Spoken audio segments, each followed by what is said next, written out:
Yo, yo, yo, welcome back to Positive Lens, episode 8 on how to become an unstoppable force with a good friend of mine, Lucas Heney. He is a fucking spectacular human being. So I'm glad to, have him here. And thank you for coming on, dude. I really appreciate it. Thank you so much for having me. And hopefully you guys like what I have to say. Well, funny story. So we recorded a full hour and a half podcast yesterday for you guys. And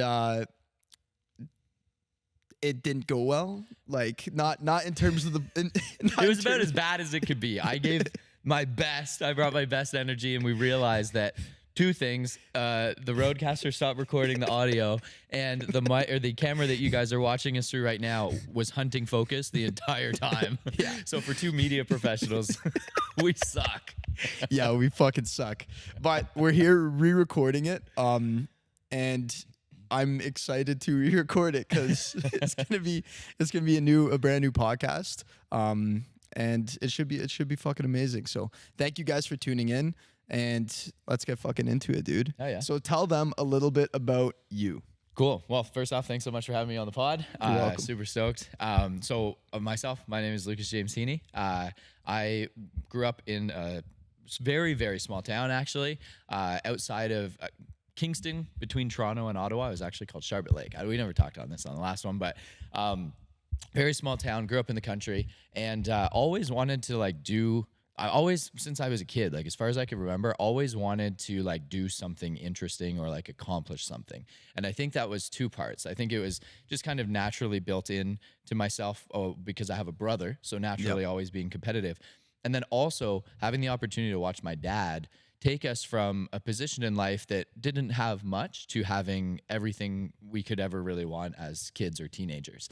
And so watching my dad work hard really instilled a drive and a desire in myself to be like, hey, if I want something, I really can go out and achieve it. Yep. And I really can change my circumstance and create something. And so through high school, I was like really into music. I ended up for like many years into my very early 20s, like 21.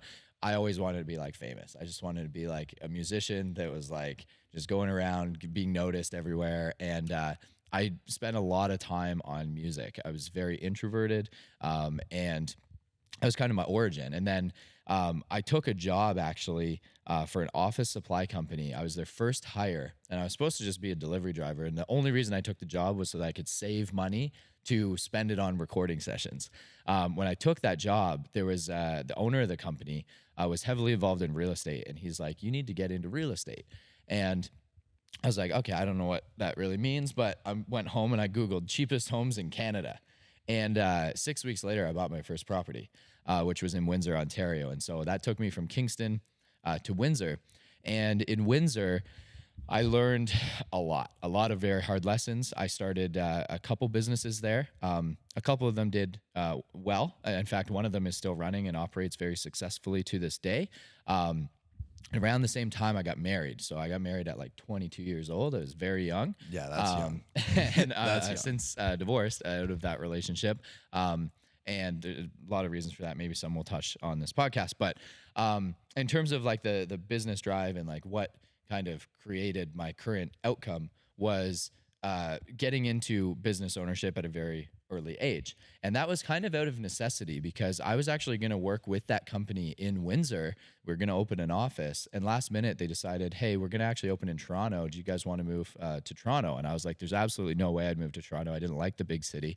And we'd already bought another property in Windsor that we were planning to live in. And so we basically up and left to Windsor, and I started my first business on a credit card. It was a shipping company, a courier company, and we did some cross-border work, and then we ended up doing okay with that company, but the first 3 years of it were absolutely brutal. I've like faced foreclosures, pretty much like facing bankruptcy. There was no money coming in, and we were too prideful to ask for help. But it taught me a lot of really good lessons. And so as we developed with that business, one of them started to do quite well. We had a music school and a shipping company. Those were kind of the two main ones. And the music school started to do well as a result of me looking at media content and realizing, hey, we need to advertise. Like we could be the best music school ever. We could have the best teachers, the best people, whatever, best space. But if we don't get sales, it doesn't matter what we are. So at the end of the day, we need to be a marketing company. And that really shifted the future of my life when I started to think like that. So I went out, bought a camera, learned how to shoot a bunch of content. And over the course of 6 months, basically 6x'd that business.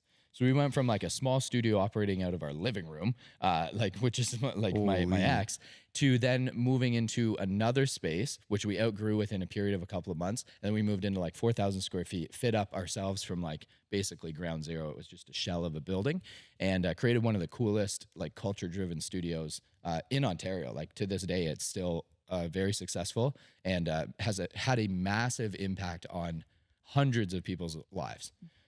Which is really, really cool. And so from there, that leads us to kind of current today. Ended up going through divorce after things started to do kind of well there. Excuse me. And then companies that were students, let's call it students' parents at the music school.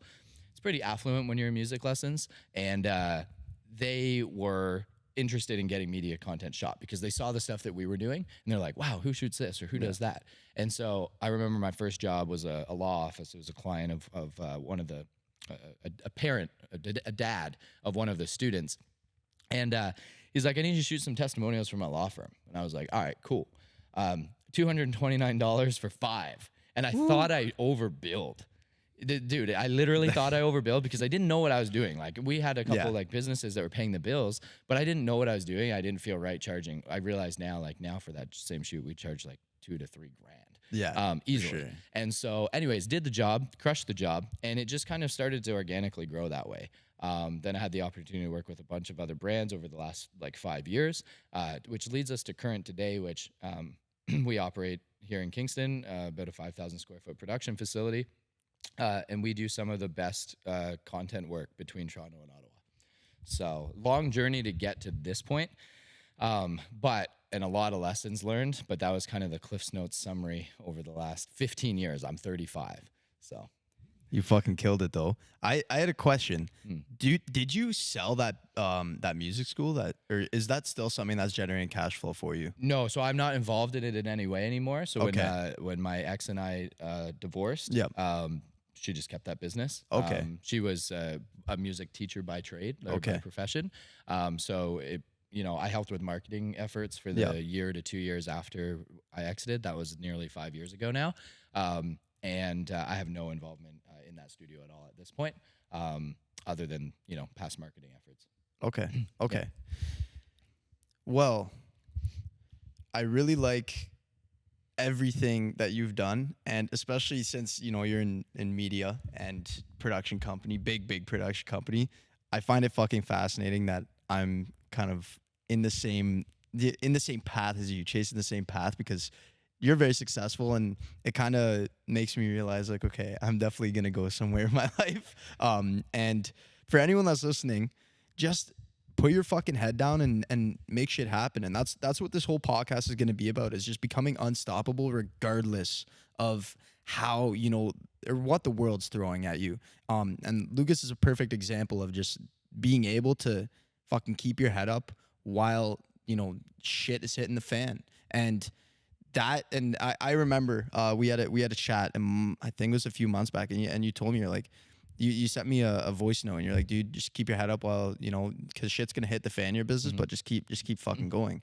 And that stuck with me. And nice. Yeah, it's inevitable. Like if you guys start something, you're going to continually face problems after problems, and even in the best of times, like I can think back through to like the most, like from the public's perspective, the best of times represented through my business career or my entrepreneurial journey was actually, funny enough, always the hardest times. We were in the worst spots. So like when we moved into that big facility and we fit it up, there's so much behind that story, but like we had our collections account. So when we were taking onboards for new registrations, we'd set up a brand new payment processing system that locked our payments up for 6 weeks. We had zero access. I had to go and actually return products to stores, even though we were having magazine features and wow, they're expanding into this incredible space and all this stuff. And we looked like we're multimillionaires at the time. We were like, literally, I remember looking at our accounts. My ex and I were both doing a physique show. So I was very heavy into fitness around that time for men's physique. We had a Smartie jar in our house, okay? and it had change in it. So we got to a point where we were so fucked. Our credit cards were all tapped during that time. Yep. Our payment processing system had like $60K locked up in it that we couldn't access. And I had to go and return a lens that I just bought to Henry's when Henry's was around. I don't know if it's still around. For $600 to be able to make a couple payments around the 15th of the month. And then we had to empty the Smartie jar. And we came up with like $110, which was our fuel. This is so ridiculous. I have the photo. Actually, I have it on Snapchat. I'll send it to you so you can plug it in here. Send it to me. I'll add you on Snapchat. Yeah, I don't even use Snapchat anymore. But it's I saved it in my memories because it was such an iconic moment for me, of like just that interesting like perspective of like the contrast between like when things are looking like they're going amazing, but what is the real story behind everything? And I don't say that for empathy or anything. I say that because it's such a sign of just the normalities of going through the entrepreneurial journey. Like you're always going to face that. There's always a new problem to solve. And so we dumped a Smartie jar out, found $110. That was our fuel to London. We did the physique show. And then about a week later, we were now back up. We had, 60 grand plus cash flow that came in and we were fine. But like there's 2 to 3 weeks where it's like these like peaks and valleys. And as an entrepreneur, if you get to a point where you can mitigate a lot of that, that makes your life a lot less stressful. And you can make maybe smarter, more intelligent moves that aren't so, risky. Yeah. Well, the more intelligent, smarter moves comes from mistakes like that and understanding kind of how. Well, I mean, after you fail, I believe failure is just learning. Well, after you learn a few times of, okay, I'm not making that mistake again, then you're going to be able to, be a little bit more wise. But everyone has to go through that shit and have those weeks where it's like we got fucking nothing, but we're still going to keep on, stepping along. And they'll continue too. Like your problems will never disappear. They just become bigger problems. Yeah. So like the problems you face when you're starting out, let's call it like it's a $10,000 problem. Yeah. Well, as you get a little bit further along, it's still the exact same problem. It just now has another decimal place. Now it's $100,000. Maybe it's $1 million. Maybe it's $10 million problems. And my goal for my life is I want to have those $10 million problems. I want to have a $100 million problem. That would be amazing because that is a very direct reflection that you have leveled up. Because my problems back in the day, like when we were first starting out, $20,000 to me was $1 million. Oh yeah. And I remember I wrote a note. I was looking at taking a loan to purchase a certain asset for the shipping company. And I remember writing, and I think back to it now because it's so ridiculous, but I remember writing, this might as well be $1 million because this is the riskiest move I've ever made. Yeah. And now, like this past year, I lost $150,000 on a single deal. Yeah. And it didn't cripple me. And like as much as that could have really pissed me off and I could have been like, this sucks. It's a sign of like, hey, I've leveled up. That actually, I lost what I used to wish to make in 2 years or 3 years. Yes. And I lost it in a deal and it didn't fuck me. Like it sucked. Don't get me wrong. I'm not excited about it. But it wasn't like I'm fucked. I'm going back to living in a box right now. Yeah. It was like, okay, we can navigate this and it's easy. So there's definitely, again, problems are always going to be there. They're just going to add a decimal place. They'll just become a little bit elevated. I love that you were able to take a hit like that and it probably hurt, but you smiled your way through it, and I'm never making that one again.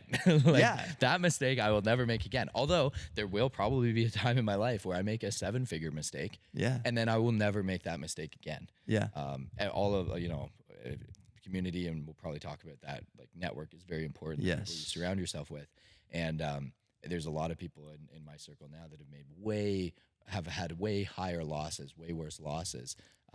But again, it doesn't cripple them. You just keep moving forward and you take the L and you move forward. And that's the biggest fucking thing is just keep fucking going. You can't stop because the second you stop, that's like you quit. And that's the only really time you fail. You truly fail is when you fucking quit.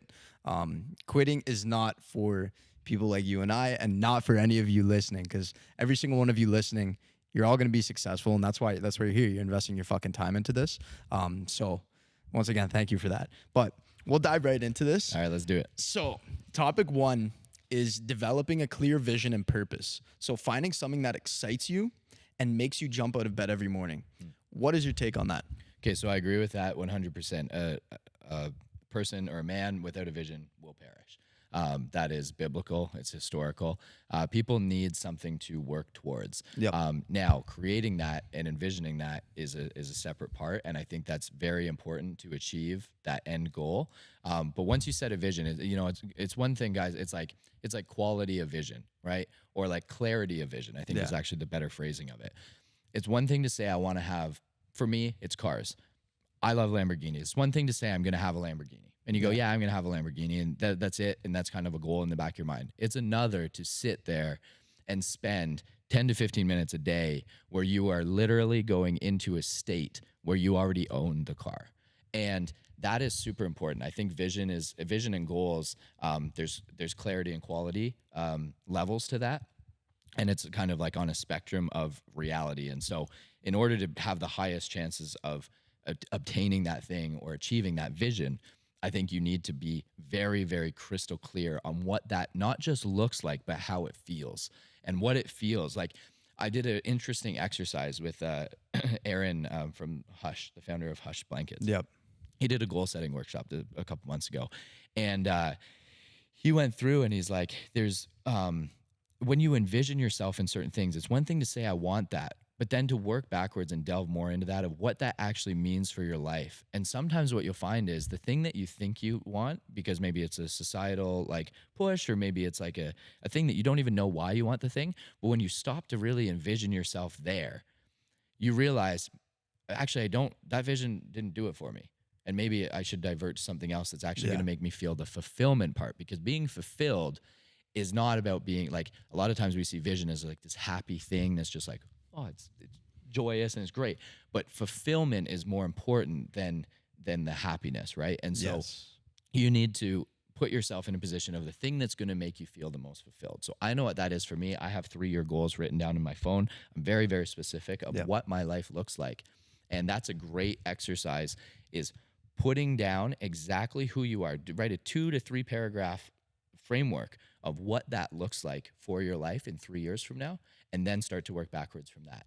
And that, when you write that paragraph or those couple paragraphs, you should read those 1 month out and 6 months out, and you should almost feel emotional for what that does for you. Yes. And that needs to be not just financial. That needs to be like who you are character-wise. What friends are in your phone? Who's on your contacts list? What do people do? Like Steph and I, we wrote down our goals this year, and like one big one for us is like, we set the thing. People constantly, and this was like a future forward thing, people constantly message us about the impact we have in their lives. And so it's kind of cool because you write those things down, and then guys like Cameron invite you to be on their podcast. And so like there may be somebody that watches this and they go, wow, I was really impacted by that. They shoot me a message and they say, thanks for the advice or thanks for the input. That is something that I'm very passionate about. So vision, to answer your question, vision is the most important thing. If you don't know where you're going, like imagine a aircraft unpiloted with no direction. It's going to cause absolute catastrophe. And so you have to have a defined goal, and then you have to learn to be a good driver. So it's one thing to set a direction, but you need to learn how to maneuver the automobile or the vehicle to get to the destination, right? So, and sometimes that means changing out the tires. We can be so set on one direction, we don't realize there's like, you got to go off-road for a little bit. And you're driving the fucking Lambo. Well, you got to get the Strato because you need to upgrade the wheels on that bitch. Or you got to swap that out for a G-Wagon, and you got to change the tools. Or maybe you got to fly over the Atlantic to get to the destination that you want. You have to adjust and modify as you go. And then you have to be continually developing a toolkit that allows you to understand when you need to change. Yes. It's good to have a fucking good toolkit. It is. And because that toolkit is going to reflect how you can take on problems that come to you. And I believe, a toolkit or a skill set reflects your income, directly reflects your income. Absolutely. 100% it does. Yeah. The most talented people I know are the ones that are achieving the greatest financial success. And it's interesting because you yourself, like, I think you go through phases of ignorance to your own skills. And when you first start something, it's always amazing, right? We started a sleep brand like 3 months ago. And like the first month is like, I'll be a fucking pro at this. Like, this is easy. I know you're learning so much. So the scale feels like you're just like making massive progress. And then you hit a few of the realities of the things that kind of like the problems that you then need to really overcome. So you kind of like have to constantly adjust for like flow state and I guess momentum. Yep. But then also handling those realities. So, but that becomes or that is managed by learning more skills. Yep. And developing that toolkit. I like how you said it's normally like, well, people with a very, very high skill set or very talented skill set don't really realize their skills. Because, for example, my business partner, wizard at fucking editing. Like you've seen this stuff, like fucking you guys do wizard. work. And he will tell me, he's like, oh man, like I'm not that good. I'm like, and it's good to have that mindset to be like, I need to progress. And I understand why he has it, because he's looking at some guys that are fucking really, really crazy. And he actually taught me to kind of look at myself and be like, okay, I'm not that good, but also it's like a double-edged sword. You have to say that, but you have to be proud of yourself. But I don't want to touch too much on that story. I was kind of going off the rails there. Yeah. But no, it's true. You're absolutely correct in that perspective. A lot of people that are super talented are always looking at, they're their worst critic. Being your worst critic is important. Yeah. You know, most people are going to be critical of you for, you know, negative reasons. Yeah. It's good to be critical with a positive expectation to progress. a positive lens. Positive lens, guys. Whoa. It's like we're professionals at this. Okay. So thank you for that. I think people are going to be able to take everything you said from that and really just like basically essentially to break it down is you basically say you can't hit a target you can't see. Yeah, exactly. And you have to be very clear on it.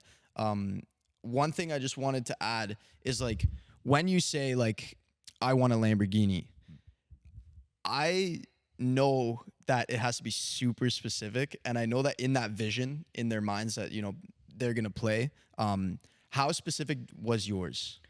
So mine was specific to, like, for me, cars are my thing, so I love cars. Yeah. A Lamborghini Gallardo was the car that I thought was the pinnacle of my life, and I think that sets a framework for where I came from, right?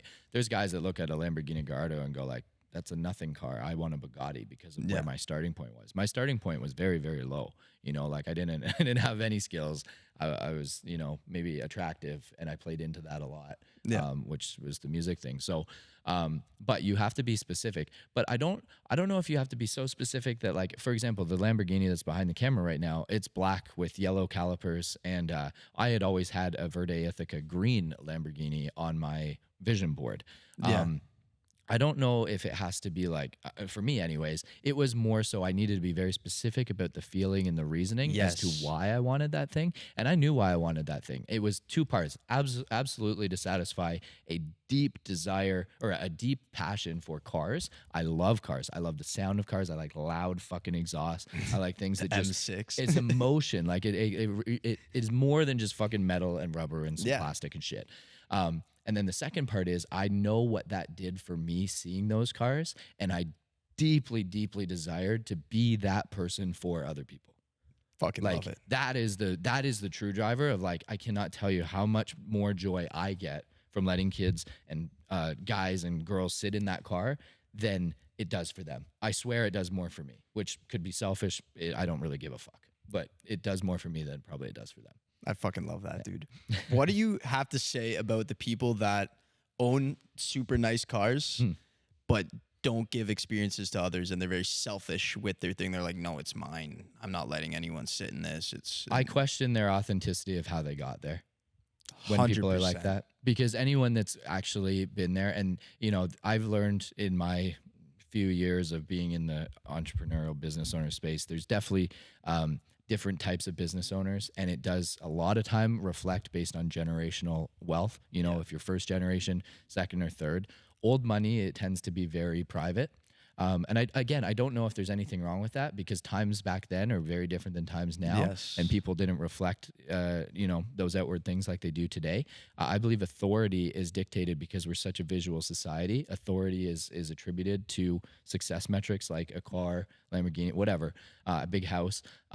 So yeah, to answer your question, I think people that don't offer those experiences, I question the authenticity of who they really are and how they got to where they are. And I would usually lean to be like, you're probably not first generation. You know, you probably grew up with this and you don't even realize. It's like you've acclimated so much to what this is for people. Or you're just just a fucking asshole. Like Yeah. there's very few and far between supercar owners that I've ever met. They all tend to be Porsche guys. I gotta roast the Porsche guys that don't let people sit in the cars, and they're just like an academic mind. And I think that's reflected by the different manufacturers. There's absolutely reasons why a Lamborghini appeals to a certain type of person. Yeah. Why a McLaren, why a Rolls Royce.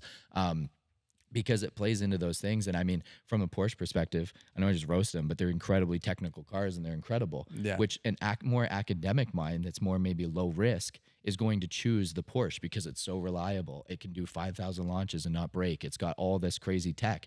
Whereas then you have somebody like me that will take risk upon risk. I would rather have everything right now and roll the dice on the new thing, which is why I love a Lamborghini. I think it represents who I am. I think it's very authentic to me.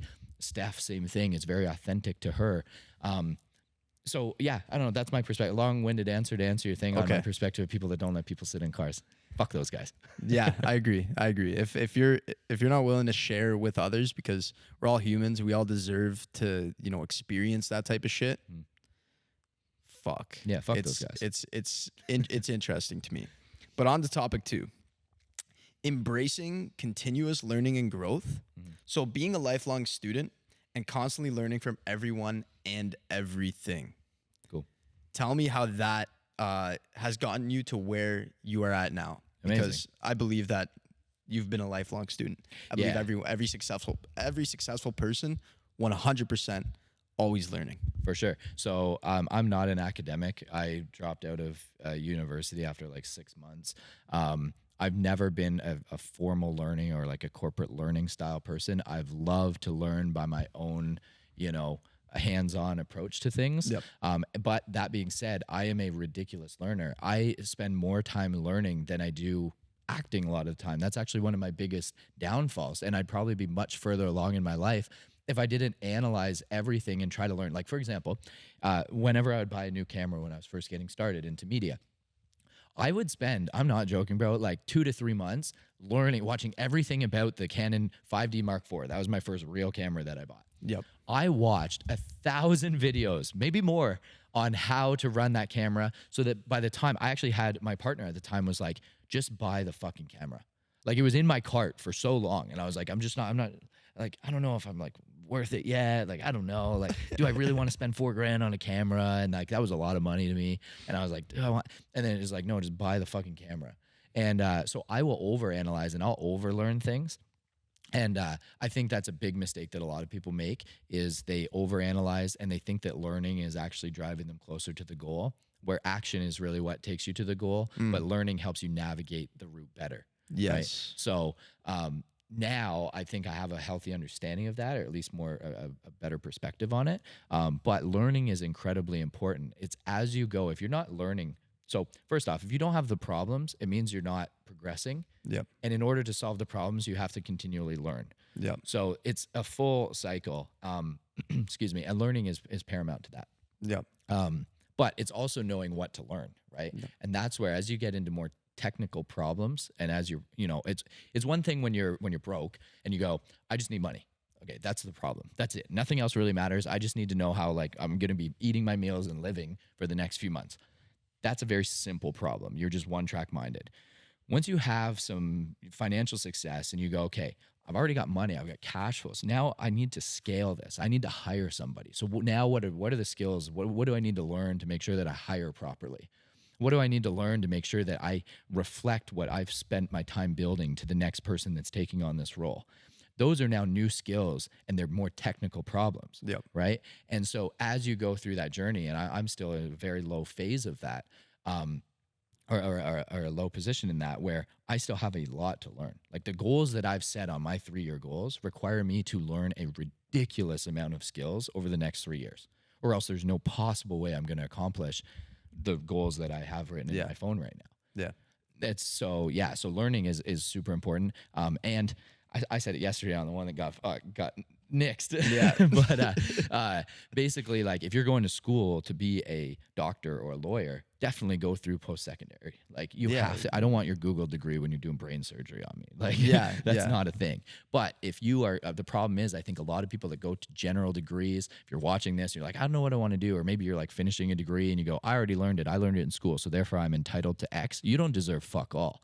You need to you deserve to continually learn. Yeah. You owe that to yourself. That's self-respect. So my problem is a lot of people that finish a 3 or 4 year degree, they go into the workforce and they go, fuck this. I don't need to learn anything else because I've already learned it all. Yeah, I put my time in. I deserve this. It's like the union mentality, Silly. man. I've been here for this and I deserve this. At life, you don't deserve shit. The union and mentality. even people that work their hardest, it's like, I always love the like Instagram, like trendy shit that's like my life on the other side of risk and they're balling out and fucking Bali and Dubai and whatever else. It's like, dude, there's way more people on the other side of risk that are completely fucked than there are living the fucking millionaire life. Like, risk is risk for a reason. If risk was every time you take the other side of risk, everyone wins, everyone would do it. The problem is 9 out of 10, or I don't know what the stat is, 8 out of 10, call it whatever it is. It's very high. Most of them don't fucking win. So the other side of risk for most people is literally devastation. Yeah. Unless you keep going. Yes. So that's the difference. And that's like the unstoppable force thing. Like, you take a hit, you keep going. Like, it's a cliche. Like, you fall down 7 times, you stand up 8. You know, it's like you just keep progressing and you're going to eventually hit. And even if you don't, this is another thing. Even if you never hit, like, even if you never hit the thing, you never hit the goal, you sleep well knowing that you're fulfilled in your purpose and mission, that you're at least giving 100%. Yeah. And whether or not the universe or God or whoever wants to give that to you, you can at least sleep well at night knowing I am giving it 100. I am continually going. And that should be more important to you than the fucking car. And I can say that now because I have the car. Yes. Watching this when I didn't have the car, when people would say shit like that, I'd be like, fuck you, man. Like, you're an idiot. Like, you already made your money. Like, you're a moron. But I get it now. And it really is one of those cycles of life things. Yeah. So It's about the fucking process. yeah. We'll get into that. Thank you for that. That was fucking very, very insightful. Thanks. Number 3, building resilience and being able to get knocked down, but getting up and keeping that fucking momentum. So essentially, I want you to tell them how falling forward instead of falling and staying down. You know, I want you to tell them how you continuously fell forward and how it can help them in their life. Cool. Yeah, I think it's. I think there's 2 parts. Maybe I'll give a little bit of a back before going into it. So we have like friends around us, right? Like, you go to school, you have a certain friend group. You leave school, you have a certain friend group. And the problem is when you fail, it's very easy for you to start to go internal with that and look at like, how am I going to be viewed? Everyone always says, I don't care what people think. I care what people think. 1000% I care what people think because I'm in sales. If I don't care what people think, I'm a moron. Like, I'm never going to close anything. And so as humans, we have this like psychological thing where we do care what people think. The difference with this is about like falling forward and like you said, resiliency. Yes. To that is continuing to know that it is part of your journey and like frame it in your mind that like, this is now an opportunity to show that I've overcome. And so falling forward, I think, is like, for me, defined and visualized in the sense of this is opportunity. And I've always looked at conflict. I used to like art. I should, like, if I was to do a profession, I would have been a lawyer because I always loved having arguments or discussions where I would frame conflict. Like, I like the idea of conflict to a degree. Yeah. Because it was an opportunity to prove or test something. And so I like, for example, you can't say you're a courageous person without facing fear, right? Yes. So falling forward, or like when you are headed to something and you trip up and you have a roadblock or a, catastrophic event, that is an opportunity for you to then show perseverance, resiliency, like passion and bravery and all of those things that make a successful person and build the character that most of us are, if we're on a path of trying to be our best selves, are continually trying to develop. Yep. So I think it's reframing it into like, it's inevitable. You're going to have trip ups. You're going to fall. You're going to fail. I had a a broken marriage, which I never in my life thought I would be a divorced person at 35. Yeah. I never thought that in my life. And that is how life, I could have used that as a hindrance. I could have used that as an excuse to be like, whatever, like it is what it is. I don't need to focus on like having a good relationship or anything now because this. And our society is really good at polarizing people like that. I talked about it yesterday, but it's the idea of like, two brothers that grow up in a single family or a certain family. Let's say the father die or the parents die early or whatever. One has the opportunity and sees that as a platform to be able to give honor to their family, to their mother and father, and they're going to be a successful person. The other uses it as an excuse to become a drug addict and kill themselves, right? There's two outcomes that can happen from there. The only difference there is one chose to, if you want to call it, fall forward and propel themselves forward and use it as a platform. One of them used that for good. The other used that to excuse inaction and ends in destruction. So that's my perspective on that. You're going to have problems. It's inevitable. It's called life. And it's what you do with that and how you frame those problems. I think it's just a reframing of what is a problem. Problem is an opportunity to execute skills that you're learning. Fuck yeah. There you go. Don't be a bitch. Clip that one. Don't be a bitch. Like I hate to say that because some people may take offense to it, but you have to be able to just live life and not complain and not make excuses. I cannot stand people that complain and make excuses. I assume that you have none in your life because I know you have a very tight circle, and I cut all of that out because I believe people that complain and make excuses are the people that, for example, are the ones that could potentially fall into drugs because an excuse that their parents died. Oh, I don't have to do anything. I'm going to be at the bar every night because my parents died 5 years ago. 5 years ago, like no offense to anyone that had a loss in their life. But don't use anything. There's no good and bad, but we'll just frame it as a negative experience as something to not have you move forward. Yeah. I have a really hard time with empathy. Because I look at it like I've had a lot of really amazing things through my life. And I've also, whether by design, by my own choosing and choices, have had a lot of very difficult things in my life. And I have every opportunity in my life to be the guy on the roadside, homeless. I have every opportunity. I lived in my office when I started my current business. I lived in my office for a year plus.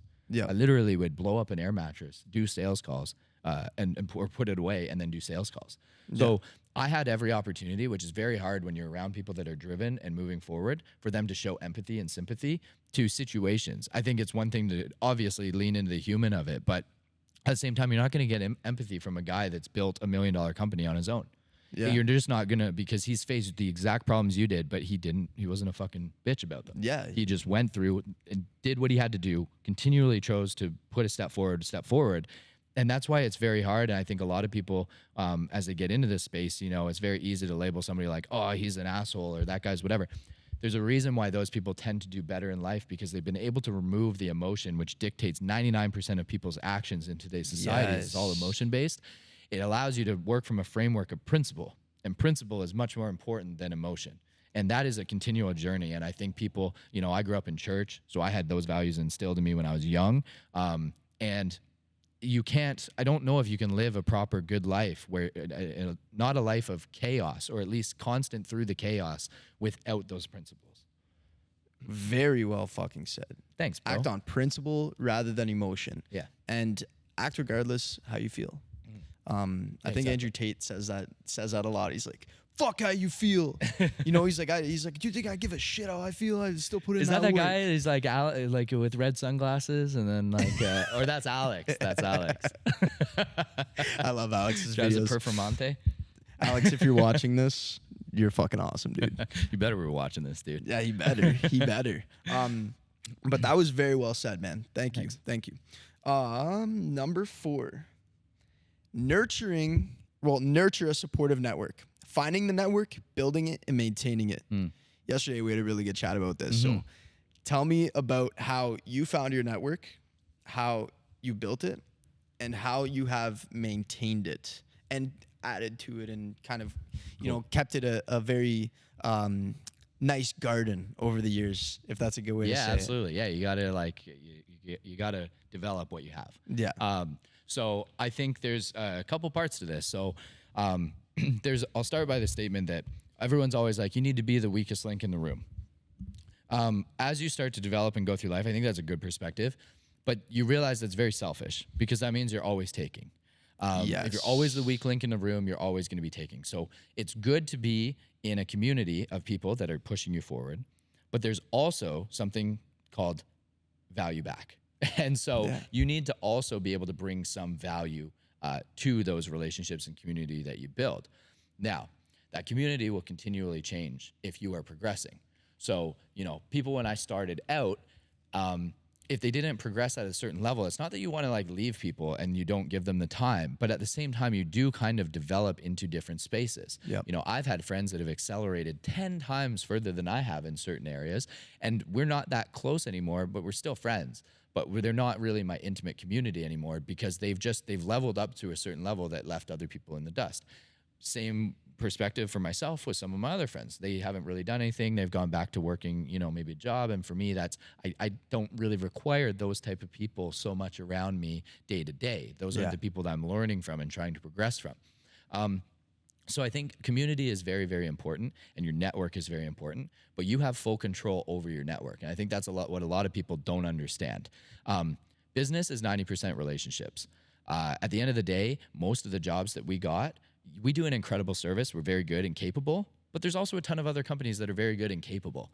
The reason that we got 90% of our jobs are because of relationship and because of taking that time to develop something outside of just a transaction.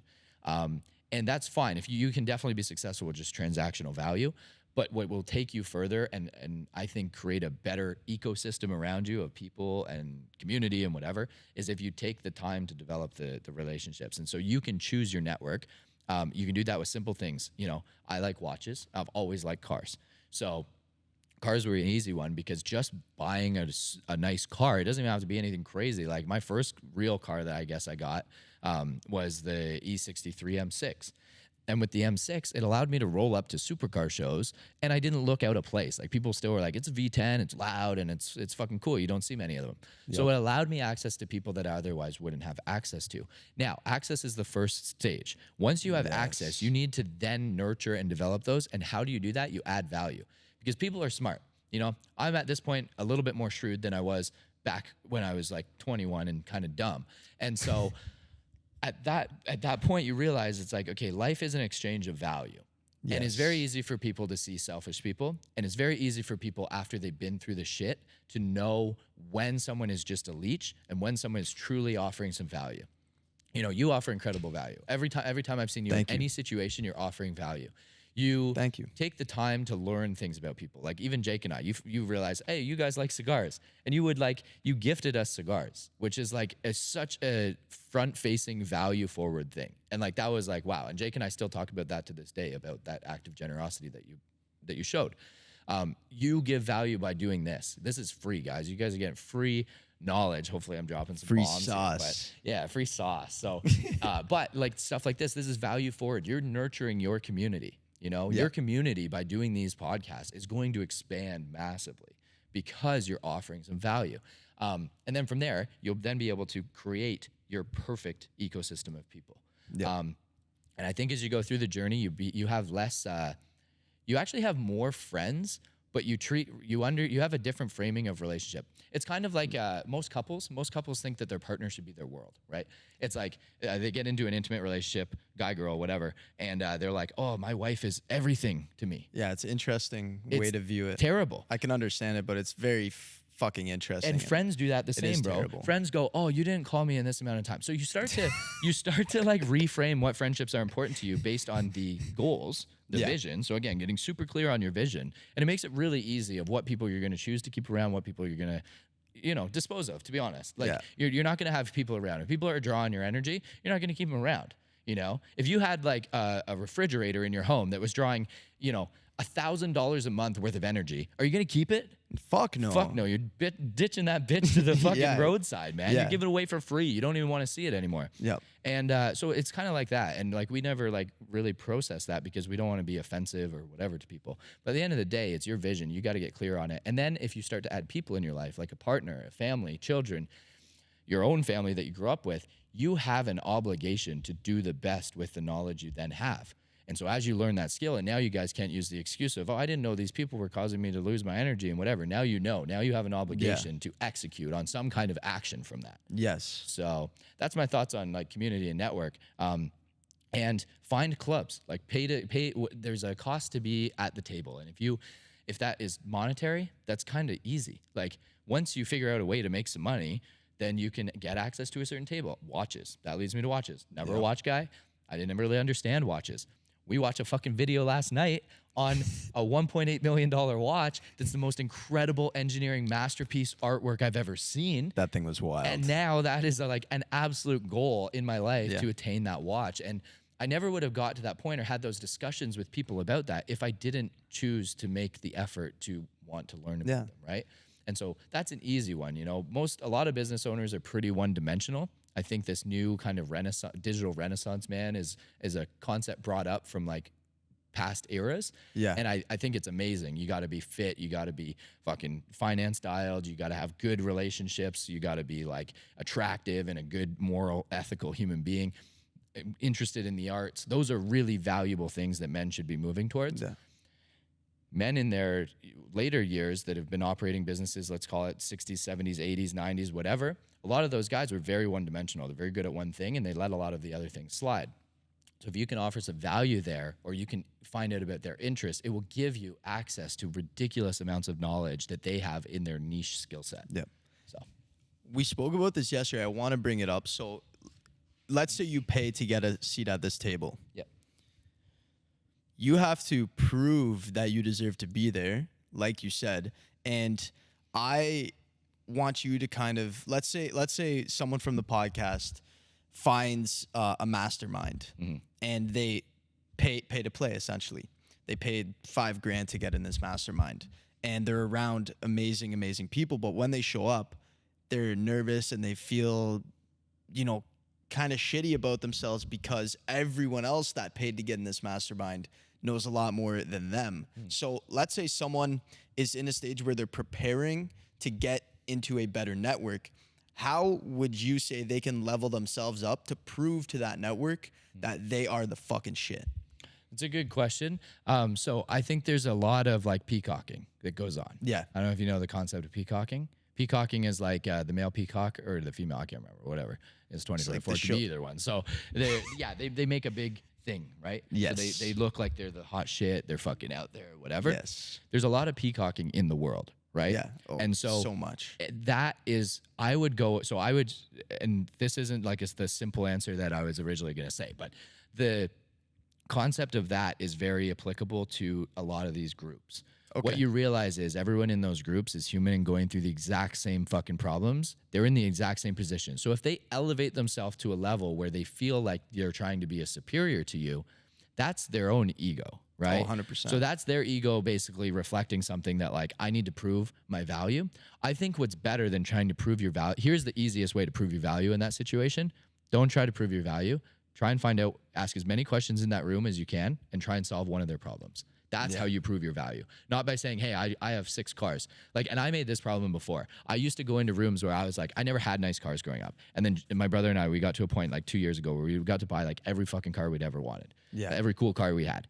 And I would sometimes lead with that. I'm like, oh yeah, I'm really into cars. What are you into? Like, you're into cars? Oh yeah, I got 6. And I would just rap like the most arrogant fucking list of shit.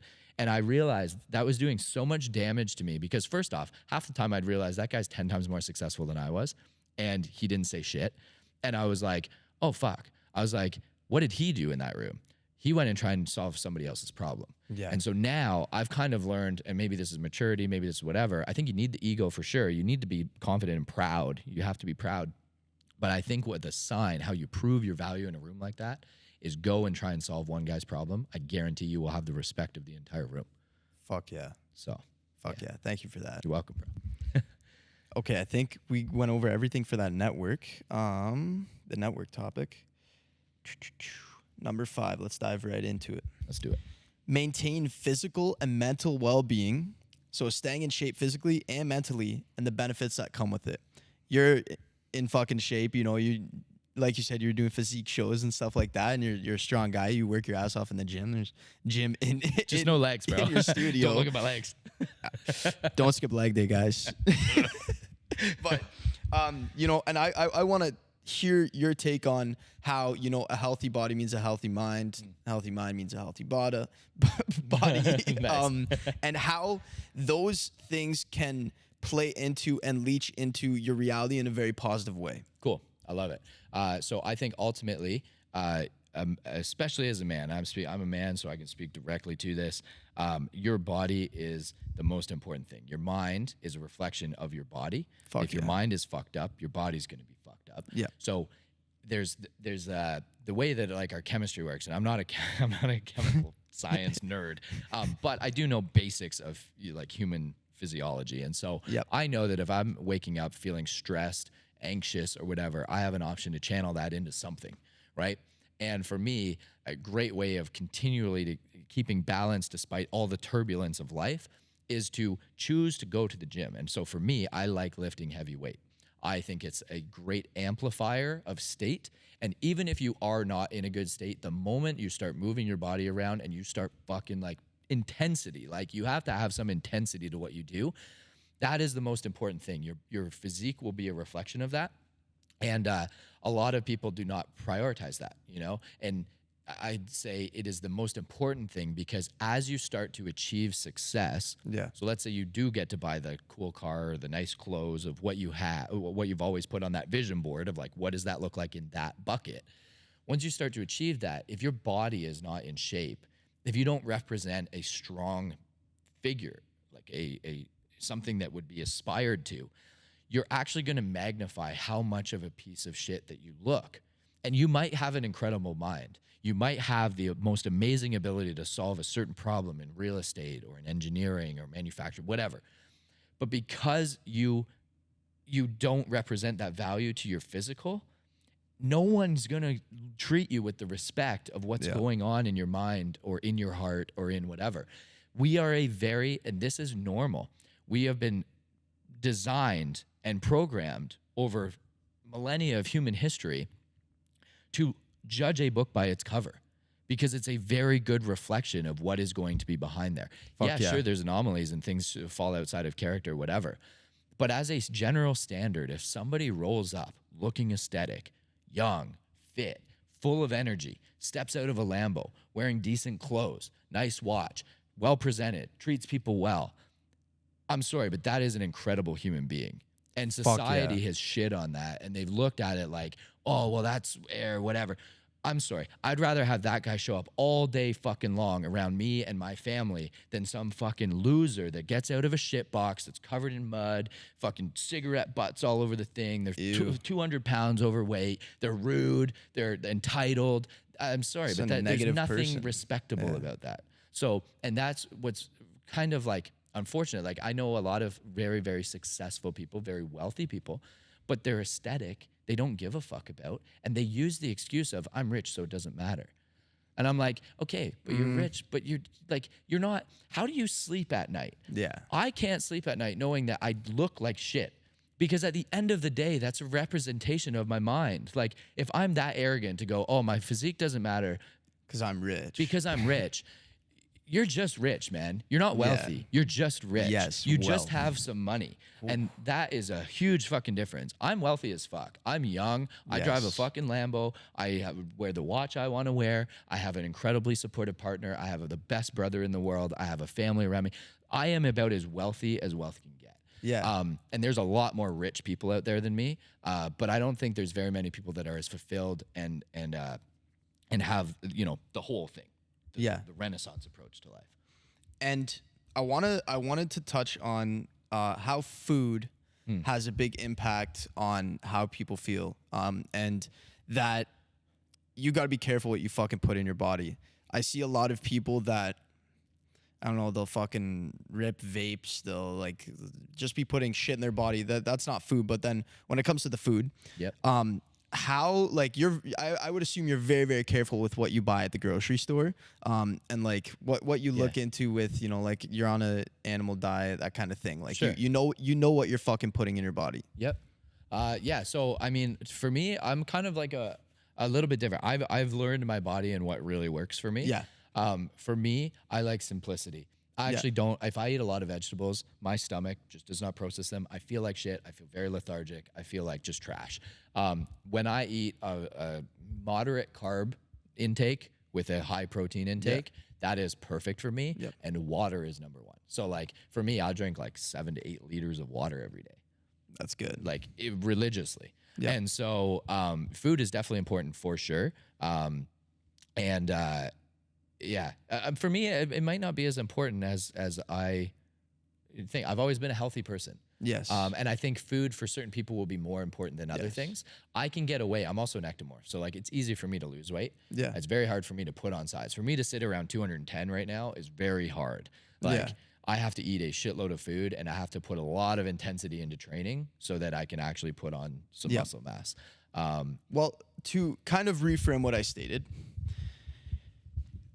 I want to hear your take on like fucking people that eat McDonald's every day.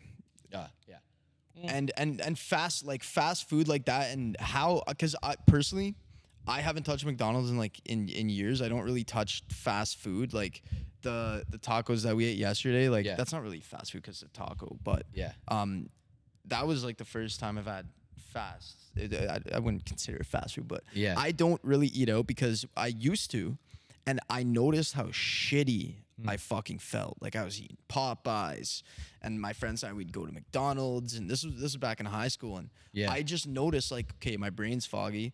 I was also making stupid decisions, but my brain's foggy. I'm sleeping till noon. I don't have any drive to actually like go and achieve something. Like in the back of my mind there is that, but I just noticed that food actually had a massive part. So I'm very careful with my food. I just want to hear your take on people that eat food, like unhealthy food, very consistently. So my thing is, for me, again, I can only speak to myself because I've done fitness for quite a long time, and I've had very like intense focuses on it where I was doing like provincial physique shows and stuff. And then I've had other times where I was like, just want to bulk up and get fucking huge like a bear.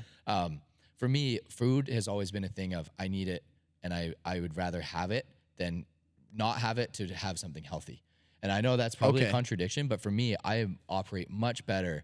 I get like super low blood sugar. I feel very, very like shit if I don't eat food. Okay. I will intermittent fast though. I intermittent fast all the time. So I get away with eating some shit food all the time.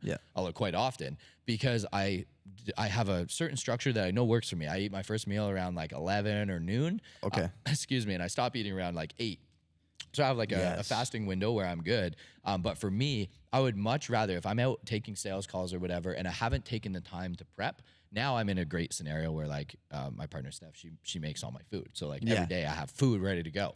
That being said, I also eat a fuckload of calories. So I have no problem going to McDonald's and getting like a couple of those little pies and maybe like a breakfast sandwich. That being said, I'm not eating the shit stuff. Like I'm not going to do the 600 calorie salad that has 0 protein in it and it's just pure fats. Like I'm just not going to do that. I'm not going to eat the fucking double Whopper meal with a bunch of buns and shit. Like I'm still going to be like you're aware my macros. Of, within that. So I can get away with eating that. My big thing, as long as I hit my protein, as long as I drink my water, as long as I'm lifting on a consistent basis, I feel fantastic. Fuck yeah. I also don't drink a lot of alcohol anymore. I used to drink a lot of alcohol, and it really helped with sales and whatever. And I realized I'm like, this is not a good place to keep continuing on.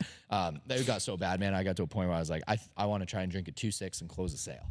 I told you that last night. So, and that's bad because no one knew. Like no one knew. Like that's how good I got at managing it. No one had a fucking clue. But again, it's kind of playing into those things. It's like do I like that? Do I regret doing that? Fuck no, because it's a hilarious memory. I have crazy memories from like doing some of the dumbest shit in the world at the time. But like it's reframing it and knowing that you're at the end of the day that you're progressive. I wasn't a piece of shit during those times. You know what I mean? It's like I wasn't like doing stupid stuff and I had my finances in order. I was still going to the gym during those times. Like I was still dialed. I was just elevating it all with fucking booze, right? So I don't know. I mean, and that was also a period where there was like constant momentum. Like I was making ridiculous progress in my life like I'd never seen before.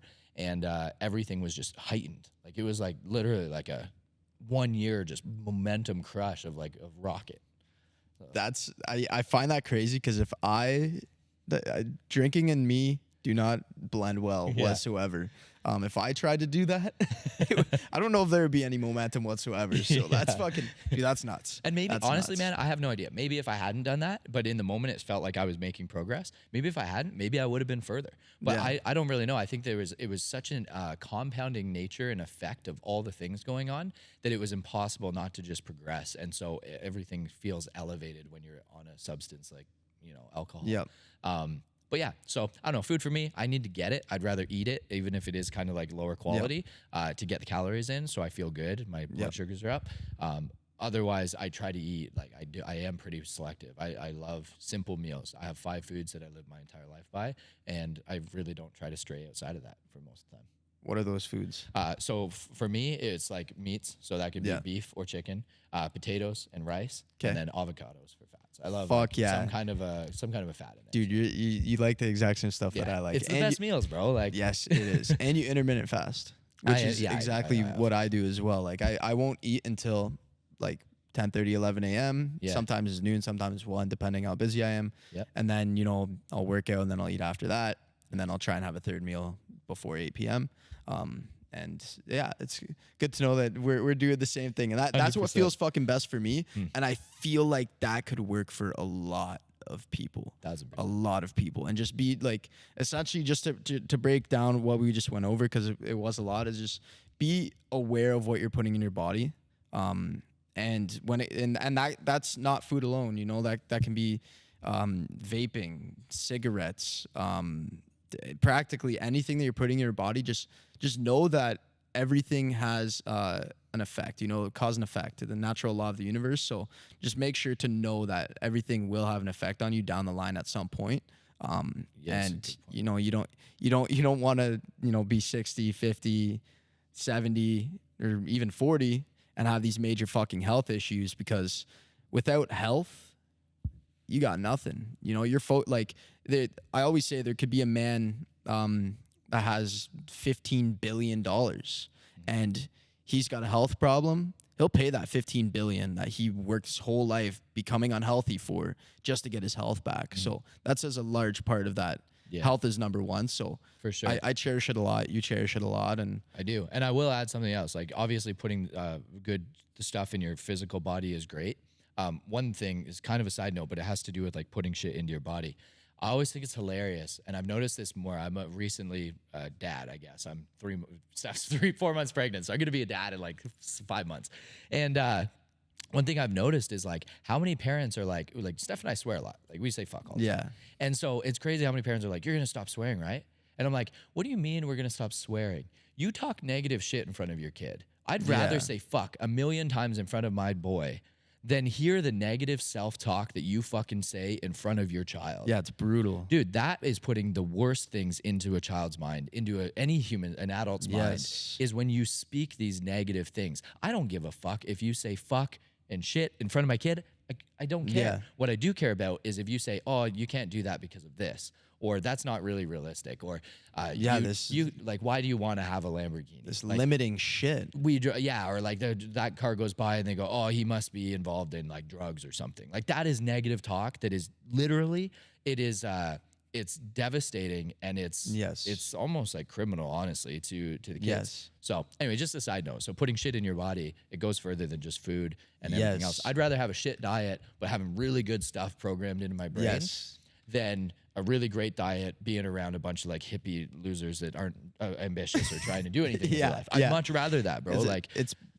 Thank you for bringing that up, because I forgot about that. even though it's very important, is watch who you listen to, watch who you are around, watch the music you listen to. I know a lot of rap nowadays says a lot of shit that I wouldn't even allow my kid to listen to.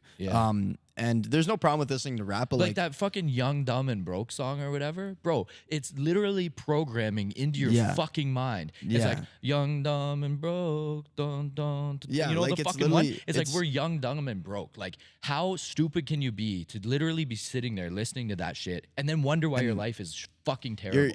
Your word is your bond, and your tongue, in the Bible, it says your tongue is sharp. So if you're fucking screaming that at the top of your lungs, singing like these stupid songs, songs, Yeah. you're sending a vibration out. Our voices are vibrations. We are always vibrating. We're all energy. Yeah. And if you're kind of, it's so stupid. Yeah. I mean, it's kind of self-explanatory, like, but I guess a lot of people don't understand it. But just watch what you're fucking putting in your brain, and watch who you listen to, and watch who you're around. And I thank you for bringing that up, because we're in key. media, okay? We know what programming is. Like, there's a way to sell a message, and these people are selling you a fucking message. When they're saying this or saying that or doing this or representing that, it's programming. And anyone who is so dumb to think that, oh, that's like it's controversial, or it's what do you call it? Like conspiracy. It's not fucking conspiracy. These labels make billions and billions of dollars off of your stupidity. Like the fact that you're actually going out there, you live your life how they say, the brands profit, these guys profit, and they're laughing at you all the way to the bank. Like, it is programming. So be very conscious of your programming. And there's a reason why when you look, just use some critical thought and look at the top echelon of people that are operating up here. Look who they're hanging around and the shit they're listening to. Because I guarantee it's not like the fucking mass morons that are down here, like in the... If you do what the mass does, you're doing something wrong. I always am thinking that, like, am I doing anything that the 99% are doing? Okay, if I am, cut that out. If I'm not, fucking great, because 5% of people or 1% of people control 95% of the world's wealth. Yeah, and pioneers swim upstream. You know? Like when everyone's swimming downstream, the ones that are going to stand out and make a difference are the ones that go counter. If you're all things to everybody, if you're pleasing everybody, you're not making a difference. There's no reason to have controversy with you. There's no reason for anyone to step out of line and try to shoot you down, because you're just following the flow. Like you're doing what everyone's doing. Don't be a fucking sheep. Yeah. And what's cool is as you start to build up, you realize all the people that are doing the thing that you're doing are also going the same direction. You're just in a different group.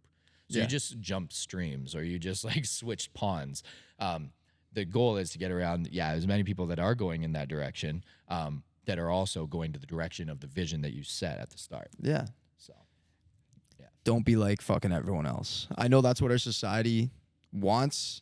They program people to be like everyone. It's like, what are your friends doing? Oh, let's all do this together. Or I don't believe in it. But we'll cut that there, because I want to get on to the next topic. Nice. 6, a call to action. Give 3 action steps on how people can turn this podcast into something that will actually be a tangible result in their life. Cool. All right. So a lot of these things, they start out and everybody goes, oh, you got to do this thing, or you got to like get hyped up and it's just motivational or whatever. So I'm going to try to give you 3 good tips of stuff you could do today, literally right now, that will actually help propel you to where you want to be. Number 1 is calendars. So I said it a little bit at the start. Excuse me. Calendar is very important. My calendar is planned out. They call it an optimized calendar. My calendar is planned out almost to the hour, to the minute every day. Even like when we left today, you're like, wow, you're right to the minute, eh? And like, I do have certain things in my calendar that are absolutes. Doesn't mean I hit them every day. No, but my actionable step would be to write. Let's start with the most important one, your body, your health. Go to your calendar. And if you already have this habit, that's great. You don't need to do this. But if you're not doing this every single day, it's not consistent for you. Write in your calendar, make it a recurring event at a set specific time to go to the gym. You don't have to put what's in there, what you're doing, whatever, but having it in your calendar will give you a framework to work around that in your day-to-day. So go and start to build an optimized calendar. I have so much stuff in my calendar that is like to the point of like, do not disturb. I block out a couple hours for that. I have like intimate moments with my partner. I literally put that as the start of my day at 6:15 a.m. I have it written in my calendar. Does it happen every day? No, we're tired, whatever. But it gives you a framework. I want to have a great sexually fulfilled relationship. I have that in my calendar. So, building the life, designing the life, you need a plan. And if you don't have a clear set goal that is going to take you daily to the things that you want to do, you're fucked. Without a plan, you plan to fail. Exactly. Yes. So and then plan it to the fucking T. I like that you do that. Continue, And again, it doesn't mean you're going to hit it every day, but it at least gives you a framework. Second part would be so something that's very important for me, because I was a massive. I still am an introvert. I gain energy by being alone. Energy, there's very few people that I can be around where I'm actually gaining energy from. I'm usually feel like energy is being drawn out of me. So if you find yourself in that position, take 1 year and say yes to everything. One of the most impactful years of my life was the year after that I got divorced. And I made a decision. My ex-partner at the time was very charismatic, a social butterfly, was always out there doing everything, like any social event. And I was able to live and operate as the control mechanism in the shadows. And I loved that because I could control everything, but I didn't have to be a front face. But I saw the utility in a front face. And that split happened. I was like, fuck, if I want to continue to live the life that I want, if I want to be the person that I want to be, I have to master this front-facing thing. I have to be a good communicator. I have to learn how to develop certain skills. And so I made a decision that I said yes to everything. What that did, I cannot even describe the impact that had on my life. I found myself in a lot of situations that I was like, yep, I know I don't like this, and I know I don't want to do this thing anymore. I don't like these type of people. I don't want to invite them in my space anymore or be a part of that. And it allowed me to get very crystal clear on what it was for my life that I wanted. And it also gave me the ability to communicate and talk to anybody. I rarely find myself in a room, whether it's the top level of academics at university programs, or whether it's my roots, which is like blue collar country folk. I can literally create a conversation and hang out with anybody. It's a very, very rare skill set, which I've observed over my time as being an entrepreneur. Somebody who can do that will be an excellent salesman. You will be able to go into any room and move people into a direction that you want to see them just by asking good questions, being a communicator. So say yes to everything. Number 3, my one yesterday was so good. Do you remember what it was? It was my third actionable step. It was calendar, say yes to everything, and then, oh my God, I can't believe I'm blanking it. I know, I can't either. That's not good. It was so good. But anyways, I guess a third one. Oh, I remember what it was. 10 to 15 minutes a day. So yes. Take 10 to 15 minutes a day to envision. So we started the conversation. We started the podcast off with vision. That is the most important thing. So if you guys watching this, go and spend, and again, write this in your calendar, 10 to 15 minutes a day. Doesn't matter when the fuck it is, just when you have time alone. And you are going to put yourself in a state where you are living the life. You are the person that you can, the highest version of yourself that you can picture in your mind. How you walk into a room, how you carry yourself, how you interact, what phrasing, what vocabulary do you say, who is beside you when you walk into that room, when you open your phone, what is in that phone, who are the contacts in that phone, what do you roll up to in that car, what does your house look like, what do you have a family, do you have kids? Put yourself in the ultimate dream state of what that looks like for you and spend 15 minutes actually living in it. And for some people, this would be really easy. Imaginative minds, creative minds will have no problem with this. There will be other people that can't even sit alone in a room for 5 to 10 minutes to be able to get to this space. But if you can do that, you will enjoy all of your success before you actually get it. And so, again, I think this was Aaron. I'm pretty sure this was Aaron too. He was saying basically like, how did it feel? Someone was asking him a question or whatever, and it was, how did it feel to finally get that thing? In my case, the Lamborghini. Getting the Lamborghini was a byproduct because I'd already lived owning a Lamborghini like 2 years before. Like I already had the car. Like I had it in my mind. And I've already driven it 10,000 times down the road I planned to drive it down. I'd already heard the engine rev like 1 million times. So getting the car was surreal, but it was almost like I'd already lived it. And so it was not this massively like monumental thing because I already in my mind knew like to a T that I would have that car one day. There was no one that could tell me otherwise. And so I'd already experienced the joys of ownership of the Gallardo before I had the Gallardo. And yes, it was fucking amazing when we got it. I love going out with whatever, but I'd lived it more real in my mind than actually having it. The cool thing with the Lambo, though, is a lot of people say don't meet your heroes. That car for me was every metric and above. There was no lackluster experience after buying the car. Like that car still ticked everything that I thought it would do when I envisioned it back then. And it's because I was so specific. And I got into a frame of mind where every time I'd sit in that car in my mind, I was driving shit boxes in my courier company. I was driving an old 96 Dodge Bell van with a light on top. And I would sit there and be like, I'm driving a fucking Lamborghini right now. And I would like literally like go through like shifting. I'd like hear it, just fucking like wow, wow. And so like doing that made it that much more like, it was that much better back then as it was actually owning the car. Like there was no weird shift of like, oh, now I have a Lamborghini. It's like, I've already lived that experience 10,000 times in my mind. So And that's important. that is so fucking key. I cannot stress that enough, is to live as if you are already your dream person, and visualizing that and visioning that you have that. It's going to start to give you like, it's like the divine intelligence just starts to give you character traits and give you these things. Obviously they're built through things, but it's going to give you these little ideas to go here and do this, and that's going to build this character trait, and then it's going to be like, okay, I need to do this.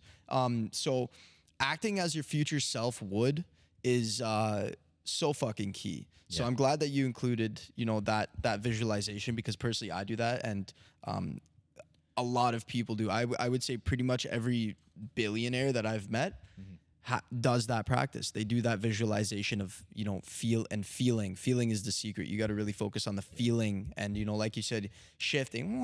Like that's that it's feeling, immersive. and it gives you that adrenaline, and you could feel it when you're closing your eyes, and I know that because I've done a very similar thing. And I just can't stress it enough that, you know, you have to fucking really get in that state. And I don't do it like on a very daily basis. Like you said, like in your calendar, sometimes you're gonna get it done, sometimes you're not. But I fucking do it, and I try and do it as consistently as possible, and it's helped me get very, very far, very fast. Because it's like it's like I ask myself, what would that person driving that, for me it's a Lamborghini SVJ, for what would that person have in terms of character traits? Okay, they'd be, you know, uberly confident. They would walk around unfazed. They would be loving, they would be happy, they would be caring. And I try and be that exact person right now, because since we're always vibrating, if I can match the vibration of that of which I want, it's the natural law that two things that are consistently vibrating at that same level are inevitably going to attract. It's the same thing as gravity. If I jump off a cliff 10 times out of 10, I'm going to fucking fall every single time. Same thing with the law of vibration. So that's kind of like a further breakdown of that mental practice that Lucas was talking about. And yeah, thank you for that. So to just break it down for you guys, it was Google Calendar. Well, it doesn't really matter what calendar, but I'd recommend Google Calendar, because it fucking connects to everything, and it's like 99% of your clients or your friends or people are going to be able to see that event that you schedule. Number 2, say yes to everything for, you know, an entire year. And that's if you're an introverted person, someone that needs to learn multiple skill sets and really find out what is for you. And then number 3 is visualize 10 to 15 minutes every single day, and really focus on that fucking feeling of already having it, and make it feel so fucking real. And then just another bullet point to add kind of below that one as like a sub bucket is act as the person that you dream of becoming. 1000%. And then point number 7 is, if you were laying on your deathbed and you had one last thing to tell the world, like you're being broadcasted to the entire fucking world, what would it be? All right, so mine is super easy. Live your life for yourself. Fuck yeah. And that on surface value comes across as very self-serving. The benefits of that and the reality is of living a life like that actually is the most selfless that you can live. Because if you are living your life for yourself to become better, to become the best version of yourself, that is going to naturally create so much opportunity around you. It's going to have a massive impact on those that are also in your close circle. And it's kind of like the concept of, you can't love someone if you don't love yourself. Yeah. And so you need to fill your cup, because a broke person cannot help anybody. Yeah. It's very hilarious to me when all these, these big, VC funded things, they end up selling off, or they do really well, these entrepreneurs. And then all of a sudden they want to go and change the world. That's amazing. That's fantastic. I think that's very cool. The problem is when you're starting out with the idea of like, oh, I need to give everything I have and do all this stuff, you have nothing to give. You know, there's nothing to give other than like your time or whatever. Like you need resources to give resources. Yeah. If you have a very well-programmed mind and you've taken a lot of inventory of what you do, you can be a benefit to somebody else who doesn't have that. But because you have that, you can give it. If you don't have it, you can't give it. You can take it from somebody else that isn't yours and pretend that it's your authentic giving to someone else. Yeah. And our society is known for that. You know, we have so many programs in place that are freebies that are actually causing massive destruction through our society. But to be able to give something to someone, you have to then have that thing. So my statement for that is do and live as though you are living for yourself. Because at the end of the day, there are so many wealthy people even that have everything that have done nothing for what is truly themselves. Yes. And what is truly brings them joy and value. I just had a conversation the other day with an incredibly wealthy guy.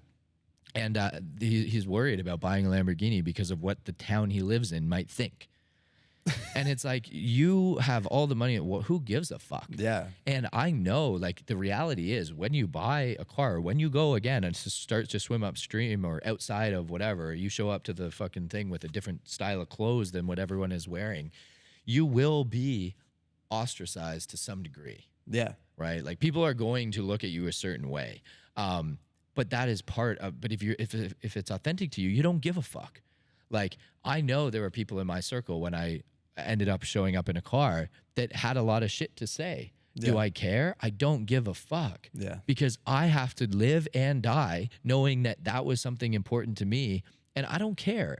And through that, you're going to then find people that it does resonate with, and you're gonna vibe with those people, and your community, you know, changes or modifies or whatever. It's not that every time you have to find people that are just like you to live a good life like that, but it definitely helps to be able to reframe your mind of like, I will live my life on my terms, and this is my life. Like, I'm living authentically, as true as I can to myself. So, and with that, then you can give. But until you do that, you can't give anything. Secret to living is giving. There you go. Tony Robbins said it best. I wanted to touch on the fact that you brought up that guy was afraid to of what people think. Yeah. I personally believe that you cannot give a fuck what other people think of, like, you and what you're doing. But if you're doing negative things, okay, then yeah, you should care, because that's your image. You should be able to look at your image like a garden and make sure it's maintained, and you know, make it just be you.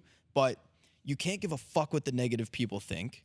You have to be able to just understand that you got to live your life for yourself. And the person that is hating in Instagram comments or is talking shit behind your back, that is not benefiting your life. And I personally believe this: you'll never get hate from someone that is doing better than you. Every single person, like, they may like criticize you and give you constructive criticism, like, but for example, like, you would never go to anyone that is doing less than you and start fucking ripping on them. Oh, fuck that person, they're doing no. You would give constructive criticism if they ask for it, or if I just think that people are very, very fearful of what others say about them, and I think that is something that people have to ultimately let go. And I just want to hear your quick thoughts on that before we wrap this up. Yeah, well, people project their insecurities, right? Yeah. And so usually if there is again, there's a lot of people just look at like financially successful people, like people that have a lot of money, as they're doing better than me. Yeah. But a lot of times they aren't. And they're, you know, they could be super out of shape, but they have a lot of money. So they're not doing better in every metric. They were excelling in certain metrics, but people then tend to project their own insecurities. So as I've gone up the ladder of success, let's call it, I have definitely seen people that are in a further ahead place in a certain metric look down or criticize other people. And that is something that I always thought wasn't true, because I'm like, oh, he's crushing. He's going to be like just positive all the time. At least maybe this is just my experience. Maybe it's anecdotal, but I've definitely seen people criticize other people that are up there, but they're not up there in that metric. Well, It validates your yeah. point. So I mean, I'm glad you said that. A better way to rephrase it would be someone that is wealthier than you would not hate on you ever. Somebody that's wealthier than you will never hate on you for trying to accumulate wealth. Yeah. Somebody who's wealthier than you but is out of shape may hate on you because you're in shape. Somebody that's wealthier than you that's driving a different car may shit on you because you don't have the nice car. So wealthier. Sorry. No, like I'm talking like You're wealth, talking like not riches, not money. Got it. Well, like wealth, true wealth. mindset, health, not just financial. You're correct. Yes, absolutely, yes, 1000%. yes. Someone who has exactly that, 100%. They want to see people win. Yeah, they want to see the next people and it goes back to that community. Like you need somebody you're being mentored. You said it really well yesterday, but you need a mentor. Yep. You need a mentee. Yes. And what's the other? And you need people that are on your same level to kind of go to that level with. Right. So exactly. People that are wealthy and look at life through a very positive lens and are trying to become an unstoppable force are going to always wish better for the people below them or ahead of them or with them, wherever they are. Yep. There's no desire for malice there. 100%. They're suppressing that. They want to see people excel. Yes. So if any of you listening have people that are hating or you care what people think, you remember that you will never, ever, ever get hated on by someone that is wealthier than you. So what does that say is the people that are less wealthy than you are willing to put more energy hating into your life than their own. So fuck those people. Keep your head up high. And just continue to smile. And like, I know a lot of people in the area where I live probably talk a lot of shit about me behind my back and whatever it may be, but I know that they're not wealthier than me and they are putting more energy into my life than their own. So that says a lot. And I just don't want people to live for others. So I'm glad that you brought up that last point of live for yourself. I know it sounds selfish, but it's not. It's not. Because when you live for yourself, like you said, like you can be the best version of yourself for that fucking person. Yeah. So absolutely. For sure. Yeah. And I agree with all that. I think there's a lot of value in taking that approach to life. Yeah. Well, man, thank you so much for being on A Positive Lens. I appreciate it. Everyone that listened, I know for a fact he dropped some fucking gold and some amazing value. So thank you so much, Lucas. And I appreciate your time, dude. Appreciate your time. Thank you very much. Thanks so much, guys, for listening to me talk. Also, make sure to follow Cam. He's doing incredible things. I can't wait to see where you end up. Thank you. You're so much farther ahead in life than I ever was at your age. And I can't wait to see what you do. You're gonna do some amazing things in life. You already are. So this is what it's all about: just building a community, building a network, and offering value. So I appreciate. Thanks for having me on, man, and thanks for you guys listening to me for the last hour and a half. Thank you for the kind words, dude. It means a lot to me. Guys, keep your lens positive. I'm gonna drop his Instagram. That's where you're kind of like mainly located. Yeah. I'm going to drop his Instagram, your company's Instagram, any other Instagrams that you want me to put in there, let me know. I'll put it in the YouTube description and in the Spotify description.